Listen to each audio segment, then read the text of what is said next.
भगवान श्री राम के श्रद्धालु, उनको मानने वाले लगातार भगवान श्री राम के दर्शन करने के लिए अयोध्या में आ रहे हैं। आज हम सबको भी ये अवसर मिला है कि आज हमारे मंत्रिमंडल के माननीय सभी मंत्रीगण आज भगवान श्री राम के दर्शन करने के लिए अयोध्या जा रहे हैं। पूरे प्रदेश के वो खुशहाल हो, पूरा प्रदेश विकास में आगे बढ़े, ऐसी कामना हम भगवान श्री राम से करते हैं। और आज अयोध्या में जाने का भगवान श्री राम के दर्शन करने का अवसर मिलेगा।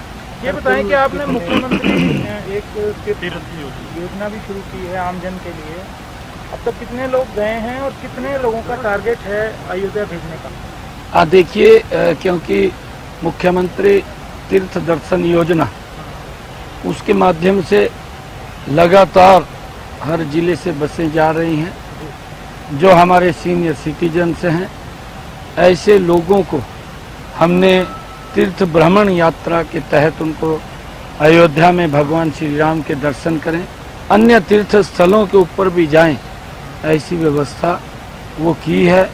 और हमने अभी श्रम विभाग के अधिकारियों को भी इस बात के लिए कहा है कि वो भी अपने विभाग के अंदर जो हमारे श्रमिक हैं, जो जाना चाहते हैं, तीर्थों के ऊपर जाना चाहते हैं, उसकी भी व्यवस्था करके उनको भी वहाँ ले जाने का काम करें।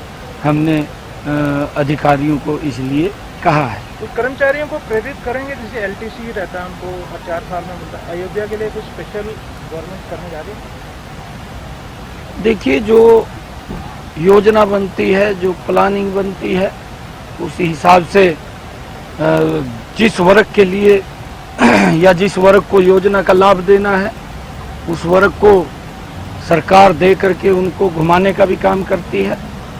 अगर कोई व्यक्ति संपन्न व्यक्ति है, मजबूत व्यक्ति है, वो अपने आप भी जा रहे हैं, अपनी कार से भी जाते हैं, अपनी बसों से भी जाते हैं, बाई एयर भी जाते हैं। मैंने कहा है, बहुत संख्या के अंदर लोग भगवान श्री राम के दर्शन करने के लिए जा रहे हैं। और ऐसे लोग जिनकी इच्छाएं रहती हैं कि हम इन तीर्थ स्थलों का भ्रमण करें, उसको लेकर के सरकार एक योजनाबद्ध तरीके से पॉलिसी मैटर्स के माध्यम से उनको वहाँ घुमाने का काम सरकार करती है। जैसे मैंने कहा है कि जो गरीब व्यक्ति है, जिसकी आय 1,80,000 से कम है और वो नहीं जा सकता, सरकार उसको योजनाबद्ध तरीके से एक मुख्यमंत्री तीर्थ दर्शन योजना के माध्यम से उनको वहाँ पर घुमाने का काम कर रही है। और लगातार हर डिस्ट्रिक्ट से, हर स्थान से, जहाँ पर भी मैं भी जा रहा हूँ या अन्य और भी बसें जा रही हैं, और उसको झंडी दिखा करके वहाँ रवाना करते हैं। और लोगों में इस बात को लेकर के बड़ा संतोष है कि सरकार ने इस प्रकार की योजना के माध्यम से हमें भगवान श्री राम के तीर्थों के दर्शन कराने का जो मौका दिया है, उनमें बड़ा संतोष इस बात का है। और हमने श्रमिकों को भी इसी कड़ी के अंदर आगे उनको तीर्थ दर्शन कराने का निर्णय लिया है।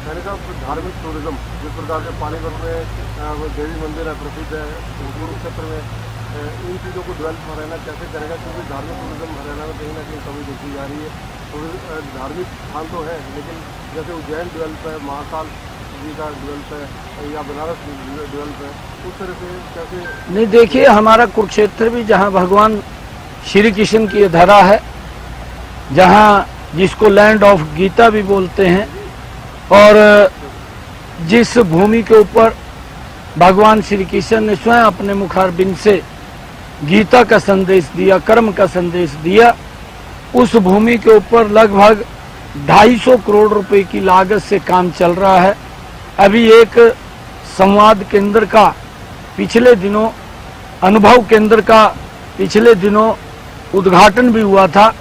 और कुरुक्षेत्र को टूरिज्म की दृष्टि से लगातार वहाँ पर देश विदेश से बड़े श्रद्धालु हर रोज उस पवित्र भूमि के ऊपर आते हैं और जो हमारी महाभारत कालीन तीर्थ स्थल हैं उनका भी जीर्णोद्धार करने का काम लगातार हमारी सरकार कर रही है। गति से काम हो रहा है और जल्दी ही वो काम पूरा हो जाएगा। और हमारे और भी स्थल हैं, चाहे हमारा पंचकुला में माता मनसा देवी का तीर्थ स्थल है, ये ऐतिहासिक तीर्थ स्थल है, चाहे हमारा नरदा साहब में जहाँ गुरु गोविंद सिंह जी स्वयं जो वहाँ पर रुके थे वो भी हमारा तीर्थ स्थल है, और चाहे हमारा गुरुग्राम के अंदर माता शीतला जिसके अंदर हर वर्ष लाखों की संख्या में लोग वहाँ पर पहुँचते हैं, ऐसे सब तीर्थ स्थलों के जीर्णोद्धार के कार्यों को गति से आगे बढ़ाने का काम हमारी सरकार कर रही है।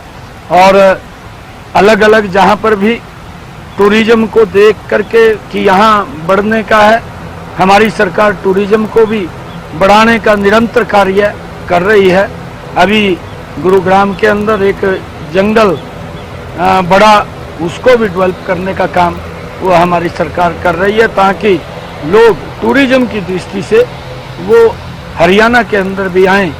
चाहे हमारा मोरनी हिल की बात हो, वहाँ पर भी हमने टूरिज्म की दृष्टि से उसको आगे बढ़ाने का पिछले दिनों कार्य किया था और उसका लाभ भी लोग ले रहे हैं। भारी संख्या में लोग टूरिज्म की दृष्टि से हरियाणा के अंदर भी आ रहे हैं। देखिए, अयोध्या में विश्राम गृह बनाने का प्लान था, हरियाणा वासी जाएं, उनको रहने ठहरने की व्यवस्था मिले। बिल्कुल उसको अगर ये बात विचार करके उसके अंदर जो भी श्रद्धालुओं के लिए उनको लाभ मिले उसके लिए काम करेंगे। जय श्री राम, जय श्री राम, जय श्री राम। और देखिए, तो बस अब से थोड़ी देर में आपको बता दें कि मुख्यमंत्री की अगुवाई में बीजेपी के विधायक और मंत्री विशेष विमान के जरिए चंडीगढ़ एयरपोर्ट से रवाना हो जाएंगे। ये रवाना होने से पहले मुख्यमंत्री पत्रकारों से रूबरू हो रहे थे। उन्होंने बताया कि किस तरह से उनका मकसद है कि ज्यादा से ज्यादा लोगों को अयोध्या भेजा जाए या फिर तमाम जो तीर्थ स्थल हैं उनको भेजा जाए।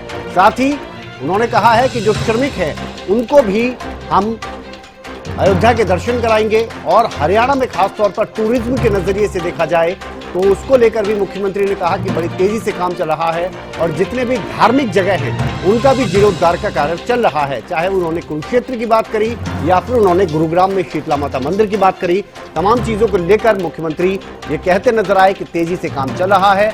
और उन्होंने ये भी बताया कि किस तरह से श्रद्धालुओं को भेजा जा रहा है और उनका लक्ष्य है कि ज्यादा से ज्यादा लोगों को तीर्थ स्थलों तक पहुंचाया जाए और वो दर्शन कर सके अपने आराध्य के।